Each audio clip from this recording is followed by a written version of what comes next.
C'est une patinoire comme celle-ci qui a commencé, le tout a commencé pour l'entraînement de nos jeunes, pour les Caravelles Pee-Wee de Princeville, pour participer au tournoi d'envergure internationale à Québec. C'est ce qui est le plus grand, c'est ce qui est le plus gros au monde. La représentation est de 105 à 110 équipes qui viennent de partout, soit d'Europe, soit des États-Unis, de l'Ontario, puis de grande partie du Québec. Et puis, c'est sans retour. Lorsque tu perds une partie, tu es éliminé. Alors, pour aller au bout, il faut jouer 7 parties. Nous autres, à Princeville, malgré notre petite population, on voulait représenter notre ville adéquatement. Alors, la préparation se faisait ici. Il était bien entouré par moi-même, je m'occupais à titre de président. On avait un très bon instructeur, le frère Paul Lassardionnière. Comme entraîneur, nous avions Maman Pee-Wee, qu'on appelait Madame Lavigne et son mari. On s'occupait d'équipement, on s'occupait de tout, pour entourer l'équipe. Puis la balance, c'était notre instructeur qui s'occupait des jeunes. La ville s'est impliquée financièrement. Et puis, il faut le remercier, parce que sans eux, naturellement, on n'aurait pas été capable d'aller bien, bien loin. Cette année-là, nous avions fait notre préparation en conséquence de nous rendre le plus loin possible. Nous voulions au moins répéter ce que nous avions fait l'année précédente, nous rendre en finale de division, mais jamais nous aurions pensé que des Caravelles Pee-Wee de Princeville iraient chercher de grands championnats. La seule équipe du Québec, même depuis 40 ans aujourd'hui, qui a été chercher ce grand championnat. Alors, vive nos Caravelles, vive Princeville.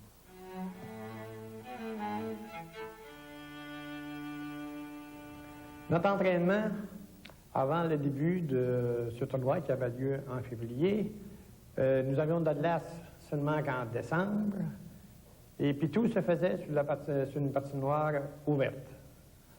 L'entraînement se faisait tous les soirs. Lorsqu'il neigeait, nos petits gars prenaient les grattoirs, puis c'est eux autres qui nettoyaient la glace. L'entraînement se faisait comme ça.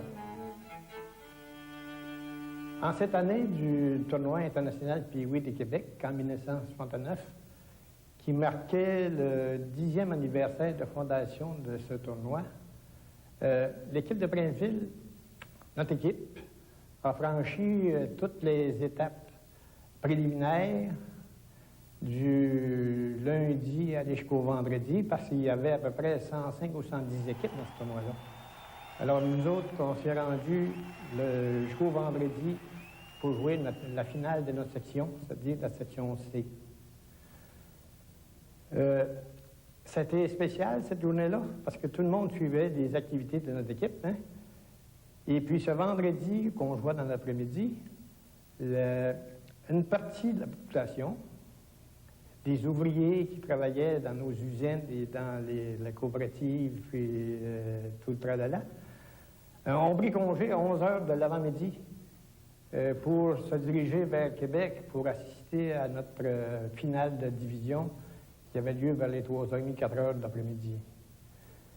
Parti que l'équipe a gagné facilement 9-1 pour se diriger le lendemain pour la grande journée des finales. Alors, la table est mise pour le samedi matin. Nous rencontrions la même équipe qui nous avait battus l'année précédente, les champions du A, à l'occurrence l'équipe de Pointe-Claire. Nous sommes arrivés le samedi matin au Colisée de Québec à 8 h, parce que notre partie était à 9 h. En arrivant au Colisée, nous avions notre porte d'entrée de côté. À la porte centrale, il y avait plusieurs centaines de personnes qui attendaient là. On s'est posé la question, qu'est-ce qui se passe ici ce matin? C'était qu'il n'y avait plus de place à 8 h du matin pour entrer dans le Colisée. Les gens, avec leur boîte à lunch, obligés de s'en retourner chez eux. Les autobus de Princeville, qui étaient venus pour assister à notre rencontre, obligés de s'en retourner à Princeville puis regarder la partie à la télévision. Alors, c'était l'euphorie, en dedans comme dehors. En dedans, si quelqu'un perdait son siège, il s'était fini pour la journée. Alors, c'était une ambiance. Puis, tout le monde avec sa boîte à lunch parce qu'il ne faut pas se déplacer pour le dîner. Alors, nos jeunes étaient prêts pour la confrontation. Et puis, on avait la foule derrière nous autres, les trous de tralala. Alors, nous avons remporté ce premier triomphe en finale contre la section A par le pointeur de 6-2. Nous avions notre champion compteur qui a réalisé les 6 buts de notre équipe. À 11 h, c'était la finale du 2A contre la section B, en l'occurrence Grand-Mère. Une autre surprise de taille, Grand-Mère sort Toronto des grandes finales par le score de 1-0. Alors, la table est mise pour un scénario de film pour la grande finale à 3 h de l'après-midi. Le champion du B contre le champion du C. Les deux équipes qui étaient les moins favorisées, étant donné que notre population est beaucoup moindre que ceux du A et du 2A, alors s'affrontaient dans l'affrontement final, une chose qui n'était jamais vue dans l'histoire du tournoi. Cette partie était télévisée à travers le Canada, réseau français, radio anglais et radio diffusée sur les ondes de la région et sur les ondes nationales. Le premier ministre du Canada, en l'occurrence M. Trudeau, dans le temps, s'était même déplacé pour venir assister à cette rencontre, invité par l'organisation du tournoi. À cette partie finale, Grand-Mère avait le joueur défensif du tournoi, le gardien de but qui était phénomène. C'est un vrai phénomène. Et puis, nous, de notre côté, nous avions le champion compteur du tournoi. Avant la finale, il y avait 22 francs buts. Alors, c'était l'offensive contre la défensive. Et qui va l'emporter? Alors, c'est l'offensive qui l'a emporté. Quelle belle finale! 3-0 Princeville, dans une ambiance énorme, une ambiance quasiment de folie. Puis notre champion a fait les 2 premiers buts. Alors, il a fini le tournoi avec 24 francs buts. C'est une chose qui a vraiment été égalée. 24 francs buts, même des joueurs étoiles n'ont passé là, ils l'ont jamais fait. Alors, c'est un honneur et une gloire pour nous autres.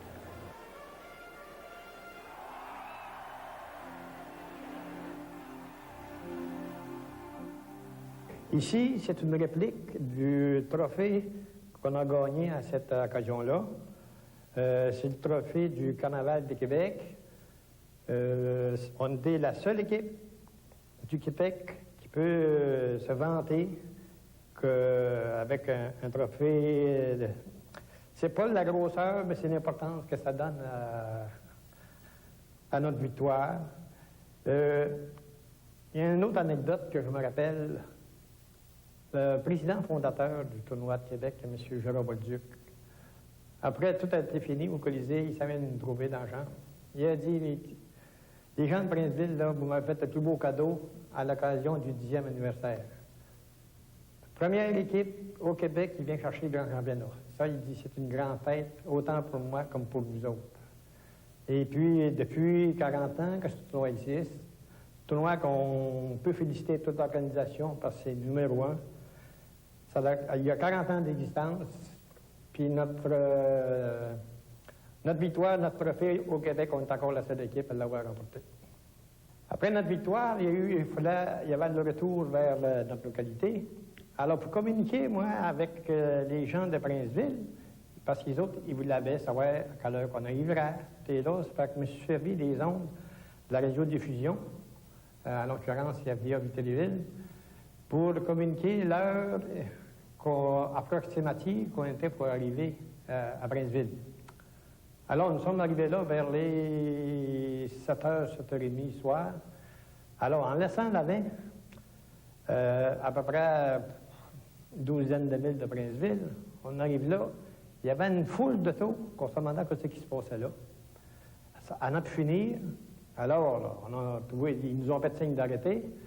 C'était une délégation de Princeville, avec à peu près 100 autos, avec 2-3 autobus jaunes. Là.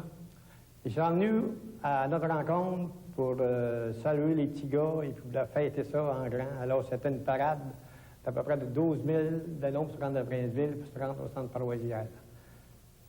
Tous les joueurs ont été transportés, entrés dans la salle sur les épaules des gens. Franchement, là, c'était formidable.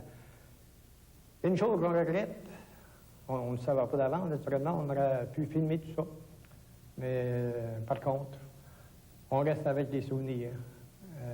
Alors qu'on n'a pas encore oublié depuis 30 ans.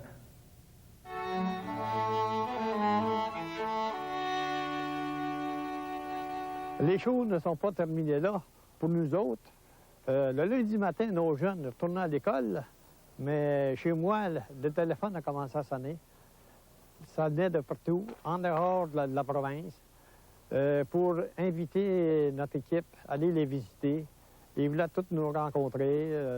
En fait, compte, des invitations ne manquaient pas. Nous en avons accepté quelques-unes parce que il y avait la question d'école aussi. Nos enfants, là, ils flaquaient à l'école. Il ne faut pas perdre des jours puis des jours donc à se promener. Alors, nous sommes allés une fin de semaine au Nouveau-Brunswick.